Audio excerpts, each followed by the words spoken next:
নবী আইয়ুব আলাইহিস সালাম ছিলেন একজন ধনী, সম্মানিত আর ধার্মিক মানুষ। আল্লাহ তাকে দিয়েছিলেন অগণিত সম্পদ, জমিন, পশু আর এক সুন্দর পরিবার। তবুও তিনি কখনো অহংকার করেননি। সবসময় বলতেন, সবই আমার রবের নিয়ামত, উনি চাইলে রাখবেন, উনি চাইলে নিয়ে নেবেন। একদিন আল্লাহ তাকে পরীক্ষা নিলেন। একটার পর একটা বিপদ নেমে এলো, সম্পদ হারালেন, পশু মারা গেল, আর শেষে সন্তানরাও চলে গেল।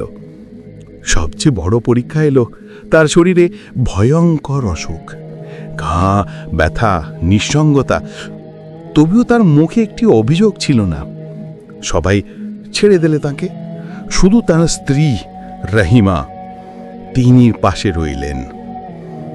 আর নবী আইয়ুব আলাইহিস সালাম তখনও বলতেন, আমার রব যিনি দিয়েছেন তিনি নিয়েছেন, উনি চাইলে আবার ফেরত দিতে পারবেন। বছরের পর বছর কেটে গেল। রোগের মাঝে, কষ্টের মাঝে তিনি আল্লাহর জিকির করতে থাকলেন। চোখে অশ্রু, মুখে কৃতজ্ঞতা।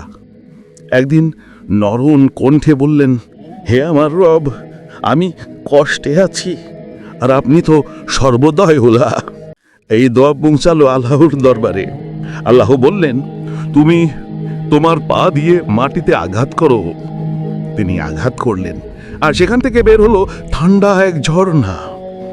তিনি সেই পানি পান করলেন, গোসল করলেন, আর সঙ্গে সঙ্গে তার শরীর সম্পূর্ণ সুস্থ হয়ে গেল। আল্লাহ তাকে ফিরিয়ে দিলেন তার সব সম্পদ, সন্তান আর সম্মান দ্বিগুণ করে।